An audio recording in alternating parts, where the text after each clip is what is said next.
ada yang berharap ini berhasil, dan ada yang berharap ini gagal. Siapa yang berharap ini berhasil?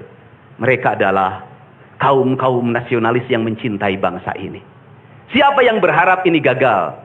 Para nyinyir dan para pembenci yang menjadikan politik sebagai tujuan hidupnya, tanpa pernah bisa membedakan mana kepentingan politik dan mana kepentingan kebangsaan. Walaupun kebijakannya baik karena beda dengan politiknya, dia mengatakan buruk. Dan walaupun kebijakannya buruk karena sama dengan politiknya, dia katakan baik. Ini orang yang tidak punya spirit nasionalisme. Nanti ditanya lagi, itu duit dari mana? Ladang onten. Saya selalu ditanya, Pak Didi duitnya dari mana ngonten? Habis itu dimasalahin lagi, gubernur konten. Lebih baik dari jadi gubernur konten, punya duit diberikan pada rakyat daripada gubernur molor. Bener nggak? Ya kan, daripada gubernur tidur, gubernur protokoler, gubernur ingin dihargai, gubernur menghabiskan anggaran jalan-jalan ke luar negeri, teu hayang teuing aing. Jadi Indonesia ini perlu mental yang kuat kalau ingin melakukan perbaikan. Kenapa? Harus kuat menghadapi kaum nyinyir. Dan biarkan yang nyinyir selalu sakit hati selamanya. Karena Jawa Barat akan terus mengalami peningkatan pembangunannya. Ini baru 3 bulan. Belum 100 hari sudah banyak orang yang kepanasan. Apalagi 5 tahun. Assalamualaikum warahmatullahi wabarakatuh. Oke guys, terima kasih buat kalian yang telah bergabung di channel ini. Buat kalian, bagaimana tanggapan kalian tentang Kang Deddy Mulyadi yang beberapa bulan terakhir ini seringkali dinyinyirin, seringkali kebijakan-kebijakannya dipermasalahkan oleh pihak-pihak yang sebenarnya dalam hal ini menurut mereka dirugikan oleh Kang Deddy Mulyadi terkait anggaran-anggaran yang sebenarnya sudah dibahas. Namun dalam hal ini masyarakat Jawa Barat tentunya sangat mendukung apa yang menjadi kebijakan dan kinerja Kang Deddy Mulyadi hingga 3 bulan pertama atau 100 hari pertama. Dan di sini Kang Deddy Mulyadi di dalam Hari Kebangkitan Nasional di Gedung Pakuan, beliau sangat berapi-api dalam berpidatonya sehingga beberapa penjabat yang selama ini mengkritik, yang nyinyir, merasa tersinggung dan tertunduk malu oleh pernyataan beliau. Oke guys, langsung aja ke pidato selengkapnya. Cekidot. Dari 273 anak-anak Jawa Barat yang terjaring di seluruh provinsi Jawa Barat dengan berbagai latar belakang, dengan berbagai kondisi, dengan berbagai keadaan, hari ini sudah tumbuh menjadi anak-anak yang sehat, memiliki visi dan memiliki harapan. Bahkan menurut saya jauh lebih baik dibanding yang tidak mengikuti pendidikan di Dodik, Lembang, Rindam 3, Siliwangi. Saya ucapkan terima kasih buat komandan, wakil komandan dan para pelatihnya. Yang pertama, hari ini kita bersama-sama memperingati upacara kebangkitan nasional. Saat masyarakat Indonesia, masyarakat Nusantara disadarkan dari ketertutupan telinganya, dari ketertutupan matanya, dari ketertutupan hatinya, dari kebutaan matanya, dari ketulian telinganya, dari kebisuan lidahnya, dan dari ketutupan hatinya, di mana saat itu kita masuk pada sebuah fase kita ternina bobokkan oleh imperialisme kolonialisme yang menghamparkan lapangan pekerjaan, yang menghamparkan perkebunan, yang menghamparkan areal persawahan, yang menghamparkan areal-areal irigasi, yang menghamparkan areal bendungan. Tetapi mereka mengisi gedung sate ini Mereka mengisi gedung-gedung indah dan mewah di seluruh Nusantara. Tetapi gedung-gedung itu hanya memiliki hak mereka untuk melakukan pengelolaan keuangan, untuk melakukan pengelolaan kekuasaan, di mana seluruh hasil kekayaannya dinikmati oleh mereka dan dikirimkan ke negerinya. Dan kemudian rakyat Indonesia hanya menjadi kuli dengan gaji yang terbatas. Dan beberapa orang Indonesia yang tunduk menjadi kaki tangannya, menikmati sebagian kekuasaannya, bahkan menikmati uang-uang yang seharusnya dibayarkan kepada para pekerja Indonesia yang lapar, yang hitam kelam terbakar, yang disebutnya sebagai rodi. Mereka mengambil hak-hak mereka dan dinikmati oleh mereka yang hari itu berkongsi dengan kolonialisme. Maka kesadaran itu tumbuh. Lahirlah gerakan Budi Utomo. Lahirlah gerakan Sumpah Pemuda. Dan seluruh gerakan itu dimulai dengan sebuah kesadaran dan hilangnya rasa takut pada dirinya bahwa kita adalah pemilik hak dari negeri ini. Hari ini kita disadarkan pada sebuah peristiwa di mana kita sering buta mata kita. Kita sering tuli telinga kita, dan kita sering gagu lidah kita. Ketika anak-anak kita berteriak di jalanan, mengusung sangkur, membawa celurit, saling berkejaran, darah menetes di setiap sudut kota, motor-motor dibakar, orang menjerit penuh rasa ketakutan, kita hanya bisa diam. Ketika di sudut-sudut kota, anak-anak kita menenggak ciu. Ketika sudut-sudut kota, anak-anak kita makan eksimer. Ketika di sudut-sudut kota, anak-anak kita makan minuman oplosan. Mereka jatuh tersungkur, matanya merah penuh dengan rasa emosi, pulang ngamuk ke orang tuanya. Kita hanya bisa diam. Ketika anak-anak kita menghabiskan waktu main game online sampai jam 4 pagi, tidak masuk sekolah, di rumah ngamuk, mengancam orang tuanya dengan pisau, menusuk kakeknya dengan sangkur, kita hanya bisa diam. Proses kita hanya dua, pidana dan penjarakan dalam penjara anak. Tetapi kita tidak pernah menyadari bahwa seluruh lorong-lorong kegelisahan mereka, seluruh hiruk pikuk jalanan tak membuat mereka nyaman. Sudut-sudut rumah menjadi neraka bagi kehidupan mereka. Lapang-lapang bola tergusur menjadi industri perumahan pemukiman dan pertokoan. Mereka kehilangan tempat bermain. Mereka kehilangan air yang jernih di sungai sehingga bisa mereka berenang. Mereka kehilangan gunung-gunung yang indah tempat mereka bercengkrama dengan alam. Mereka kehilangan sawah yang terhampar. Yang mereka lihat adalah kebisingan dan kebisingan. Bising di jalanan karena knalpotnya brong. Bising di rumah karena orang tuanya bertengkar. Maka mereka lari dalam lorong-lorong gelap. Digenggamnya handphone, diambilnya obat-obat terlarang, ditengahnya minuman dalam sebuah kelompok yang sama. Kita orang-orang yang terpinggirkan di rumah, kita orang-orang yang terpinggirkan di sekolah. Guru-guru telunjuknya menunjuk pada wajahnya, tapi tak bisa memberikan solusi kegelisahan jiwanya. Semua orang hanya memberikan pengamatan, analisis, kajian. Itulah metodologi yang dikembangkan bangsa ini. Tetapi tidak ada yang berani mengambil solusi. Mengangkat mereka di sudut jalanan. Dimasukkan ke barak. Dididik secara militer. Diarahkan menjadi anak-anak yang berguna. Kedisiplinan militer adalah harga mati bagi kemajuan bangsa. Bukan musuh. Pandangan-pandangan buruk terhadap militer adalah pandangan-pandangan orang yang takut anak-anak Indonesia bangkit. Yang takut anak-anak Indonesia mencapai kemajuan. Mereka takut bangsa ini menjadi bangsa kokoh dan tegap. Mereka ingin bangsa Indonesia menjadi bangsa pemabuk yang setiap hari mabuk akan ilmu pengetahuan, yang setiap hari bertengkar di TV, yang setiap hari bertengkar di medsos, sementara hamparan kekayaan alam diambil sama mereka. Janganlah kita menjadi antek dari bangsa lain, memporak-porandakan diri sendiri dan bangsanya dengan alasan pengetahuan, dengan alasan hak asasi manusia. Anak membawa motor di bawah umur adalah pelanggaran hak anak. Kapan kita bertindak? Dan selama ini kita membiarkan anak-anak nonton film tanpa didampingi oleh orang tua. Itu adalah pelanggaran anak. Dan kita tidak pernah bertindak. Anak-anak di bawah umur merokok, minum minuman keras, itu adalah pelanggaran hak anak. semuanya kita berdiam. Anak-anak main game online, nonton tayangan-tayangan dewasa lewat media sosial, kita berdiam. Negeri ini akan hancur manakala semua orang berdiam.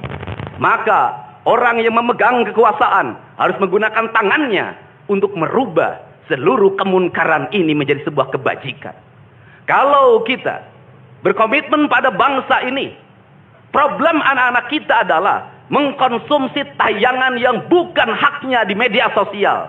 Maka saya meminta peraturan pemerintah yang mengatur tentang itu segera dilaksanakan. Anak-anak di bawah umur tidak boleh mengakses media sosial yang bukan haknya. Seberapa besar pun gagasan yang saya gagas, seberapa kuat pun kekuatan yang saya bangun, saya tidak akan bisa melawan jutaan akun yang merasuki otak kiri dan otak kanan anak-anak kita. Untuk itu, pada saat ini sudah saatnya kita tidak saling menyalahkan. Untuk itu saat ini tidak ada salahnya kita mengambil tindakan berdasarkan perilaku kita masing-masing. Perilaku ekonomi menyebabkan anak-anak kita kehilangan ibunya karena pergi ke luar negeri. Perilaku ekonomi mengakibatkan anak-anak kita tidak pernah bertemu dengan ibu dan bapaknya karena mereka mencari rejeki. Mereka ada di pojok-pojok rumah bersama kakeknya. Kakeknya melarangnya dia main game online, melarangnya pakai motor jam 11 siang. Maka pisau dapur terhunus dan ditusuk seseorang kakek oleh cucu yang disayanginya.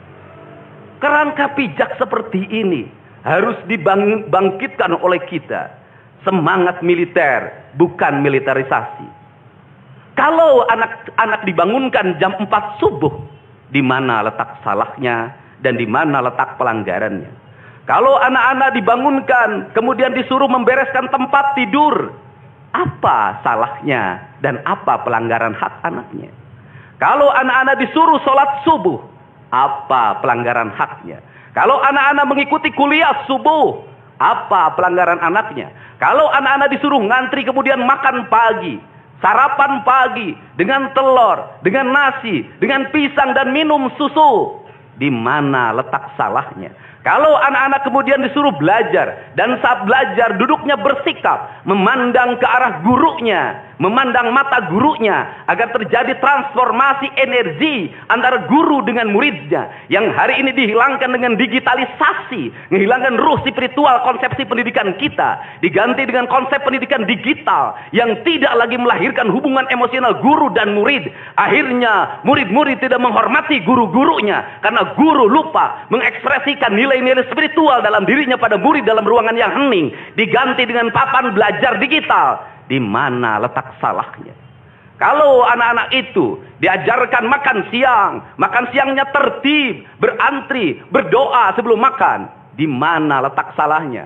Kalau anak-anaknya sore hari diajarkan bola voli, sepak bola, latihan baris berbaris, di mana letak salahnya? Kalau sore hari anak-anak disuruh masuk ke masjid, mengikuti pengajian, di mana letak salahnya? Kalau setelah itu mereka makan malam, dan makan malam ditandai dengan berdoa, di mana letak salahnya? Kalau mereka jam 9 disuruh masuk barak, disuruh masuk ruang tidur, dan disuruh tidur, di mana letak salahnya? Justru hak-hak anak terdapat di barak pendidikan TNI, dan hak itu tidak mereka dapatkan di rumah-rumah.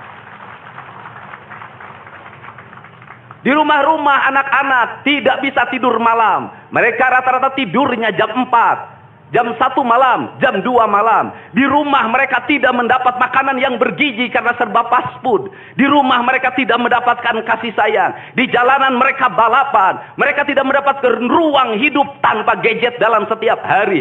Saya katakan, justru lingkungan kita hari ini, rumah, halaman rumah, kadang sekolah, kadang jalanan, bukan lagi tempat yang ramah untuk anak-anak Indonesia. Untuk itu apa kebijakan yang harus kita lakukan? Kebijakan yang harus kita lakukan adalah mindset pembangunan dirubah. Ekonomi bukan segalanya. Itu penting. Tetapi ekonomi tidak boleh membunuh ruang-ruang publik di mana orang mendapat ruang bercengkrama. Desain rumah harus dikembalikan pada desain yang membuat jendela, membuat ruang untuk ibu dan bapaknya berkumpul. Halaman rumah harus tersedia di setiap kampung, jangan dihabiskan untuk bangunan. Karena anak-anak ingin bermain di halaman. Lapangan bola di setiap desa harus ada. Karena apa? Karena mereka terus berinteraksi olahraga. Sungai-sungai harus dijernihkan. Karena anak-anak orang miskin tidak bisa berenang di kolam renang yang berbayar. Mereka harus berenang di sungai-sungai yang jernih. Gunung-gunung harus dihijaukan. Karena anak kita perlu hiking dan traveling dalam setiap waktu. Anak-anak kita perlu berinteraksi dengan semesta. Lampu-lampu kadang sebulan sekali harus dimatikan. Agar anak kita bisa menatap langit, melihat bulan dan bintang. Bahwa dia adalah bagian dari cakrawala yang indah. Negeri ini sudah sesak dengan uang di kepalanya. Yang akhirnya apa? Pendidikan hanya menjadi ucapan dan tingkatan S1, S2, dan S3. Tapi pendidikan lupa ada nilai esensial yang harus dihidupkan dalam relung hati manusia. Pendidikan Indonesia adalah mewujudkan manusia Indonesia seutuhnya. Mewujudkan manusia Indonesia seutuhnya. Dalam falsafah Sunda disebutnya Pancawaluya. Cager, bager, bener, pinter, singer. Itulah falsafah pendidikan asasi. Maka falsafah pendidikan asasi dalam kaidah Sunda disebutnya kalimatnya begini. Kawung mabur sarulukna sama kelengiten pandana. Ciamis tinggal paitna, Ciherang tinggal kiruhna. Resi lengiten ajina pandita ilang komara. Kaduruku hawa nafsuna. Bangkong di kongkorong kujang. Kacai mawacameti. Saya hanya falsafah ini. Apa itu bangkong di congkorong kujang?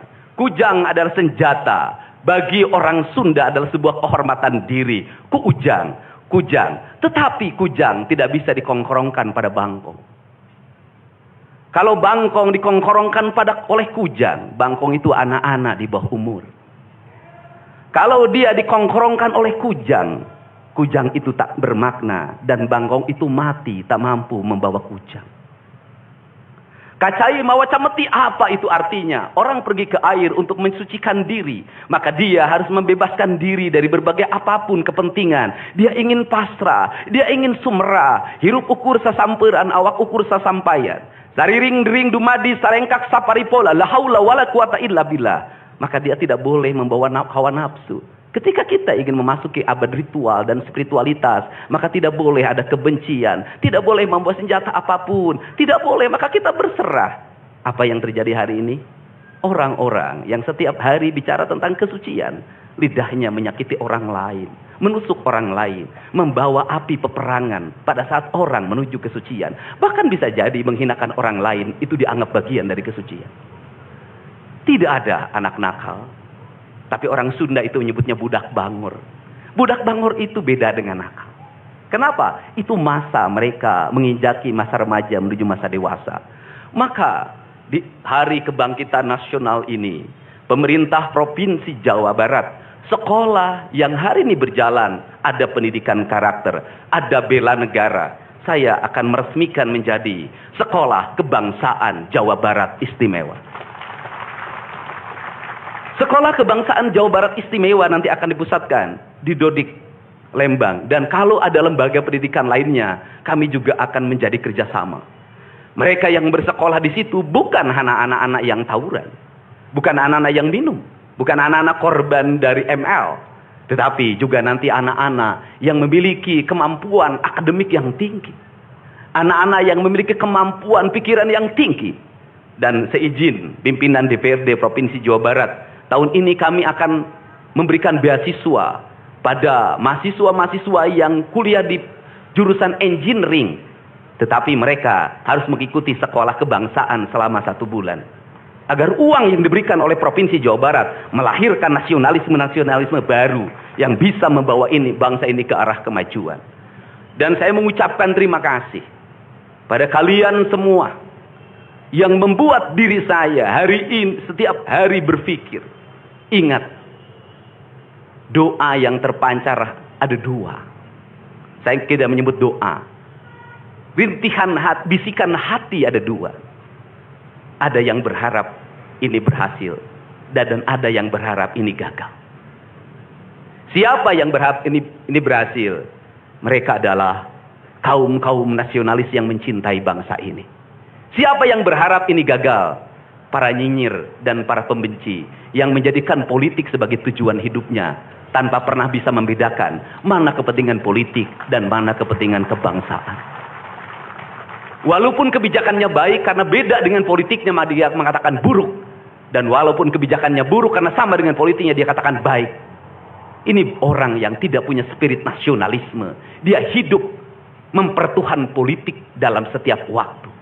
Saya katakan, dia hidup mempertuhan politik dalam setiap waktu. Meskipun lidahnya berkata bertuhan pada Allah, tetapi hatinya dalam setiap hari hasud dan menjadikan politik sebagai tujuan hidup. Dan barangkali bisa dilihat dari seluruh rakyat Jawa Barat, karena ini tertransformasi lewat media televisi dan media digital. Yang menjadi petugas upacara hari ini bukan pasukan paskibraka yang biasa kita pakai, tapi mereka adalah peserta didik sekolah kebangsaan Dodik Lembang Rindam 3 Siliwangi. Waktunya tidak lama, hanya 18 hari, tapi bisa dibentuk. Pertanyaannya adalah, di sekolah mereka bisa dibentuk seperti ini? Kalau di sekolah tidak dibentuk hari ini, maka pertanyaannya adalah, berarti sistem pendidikan nasional harus dievaluasi. Dan kalau misalnya yang di Jakarta mau menyalahkan, kan disahkannya di Jakarta. Kan anggaran yang triliunan disahkan di Jakarta. Kenapa anggaran yang triliunan ini tidak terevaluasi dalam setiap tahun? Saya katakan, sistem pendidikan yang di dalamnya angka-angka yang hanya orientasinya materi dan kepuasan dalam outcome dalam sistem pengelolaan keuangan tidak akan melahirkan apapun kecuali tumpukan kertas, software dan hardware. Tetapi pendidikan yang lahir dari jiwa dan lahir dari cinta, tanpa biaya yang besar, dia akan melahirkan anak-anak penuh dengan semangat kebangsaan dan punya spirit Pancawaluya. Itulah pentingnya hati. Itulah pentingnya rasa. Untuk itu hari ini ada antrian, ribuan orang yang ngantri ingin memasuki pendidikan di pendidikan sekolah kebangsaan. Dan kalian semua hari ini bisa bertemu dengan orang tuanya, bisa mendapat sertifikat dari kami, dan bisa pulang dulu. Nanti dalam 2 minggu sekali kami siapkan mobil di setiap kabupatennya untuk pergi ke Dodik lagi, mengikuti pematangan, bukan di Dodik nanti, di Badan Diklat ESDM Pemda Provinsi Jawa Barat, kalau nanti di Dodik diisi oleh siswa yang baru. Dan kami akan memantau perkembangan kalian dalam waktu 1 tahun, bukan 6 bulan. Dan saya sudah meminta kepada Dinas Kesbangpol, Dinas Pemuda Olahraga, di upacara peringatan 17 Agustus 1945 Pemda Provinsi Jawa Barat, seluruh pesertanya berasal dari siswa didik sekolah kebangsaan di Dodik Lembang. Kalian semua jadi petugas upacara Agustusanan. Jadi tidak usah repot lagi. Ternyata bisa. Dan hari ini bisa kalian bahagia. Saya ngasih bonus untuk petugas upacara dari Dodik ini 25 juta untuk dibawa pulang ke rumahnya masing-masing. Dapat uang saku, makannya enak, tidurnya nyenyak, berubah mental, bajunya bagus, pulang dapat bonus, gratis lagi. Dan tentunya buat petugas yang lain juga kita siapkan 25 juta. Nanti ditanya lagi, itu duit dari mana? Ladang ngonten. Saya selalu ditanya, Pak Didi duitnya dari mana ngonten? Habis itu dimasalahin lagi, gubernur konten. Lebih baik dari jadi gubernur konten, punya duit diberikan pada rakyat daripada gubernur molor. Bener nggak? Ya kan, daripada gubernur tidur, gubernur protokoler, gubernur ingin dihargai, gubernur menghabiskan anggaran jalan-jalan ke luar negeri, teu hayang teuing aing. Kang Dedi masuk gorong-gorong, ya sebentar lagi akan saya naik ke pesawat. Jadi Indonesia ini perlu mental yang kuat kalau ingin melakukan perbaikan. Kenapa? Harus kuat menghadapi kaum nyinyir. Dan biarkan yang nyinyir selalu sakit hati selamanya. Karena Jawa Barat akan terus mengalami peningkatan pembangunannya. Ini baru 3 bulan. 100 hari itu tanggal 30 Mei. 100 hari kepemimpinan saya. Belum 100 hari sudah banyak orang yang kepanasan. Apalagi 5 tahun. Dan saya ucapkan terima kasih. Ini upacara yang spesial. Kita dihadiri oleh korps pasukan khusus. Tepuk tangan semuanya. Ada Kopassus, ada Kostrad, ada Marinir, ada istilahnya apa sekarang Kopasgat, kemudian ada infanteri, ada cavalry, kemudian ada pasukan angkatan laut, kemudian juga ada Brimob. Tepuk tangan semuanya, keren. Dan kalian semua, para peserta, ini yang keren-keren ini anak-anak kita ini.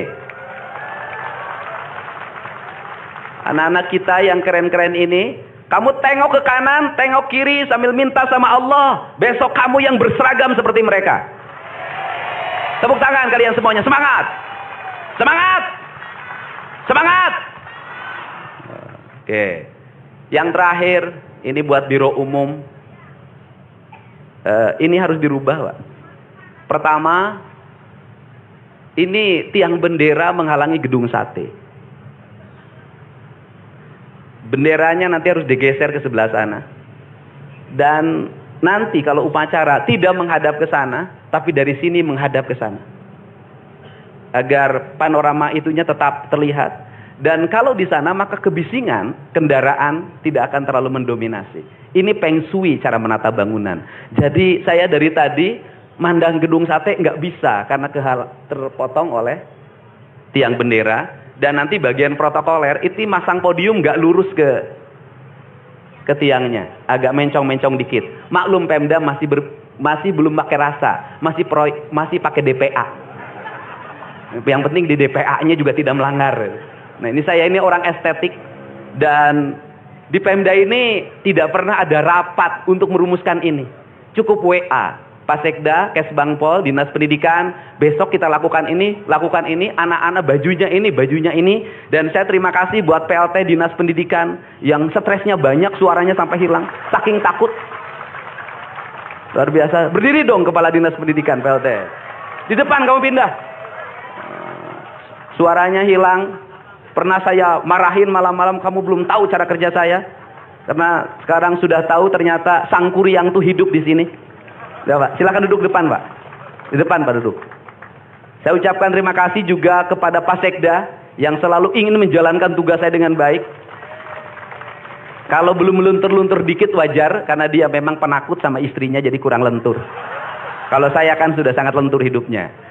Saya ucapkan terima kasih juga pada Kesbangpol, ini yang supporting sangat baik. Ini mantan, pindah Pak ke depan, Pak.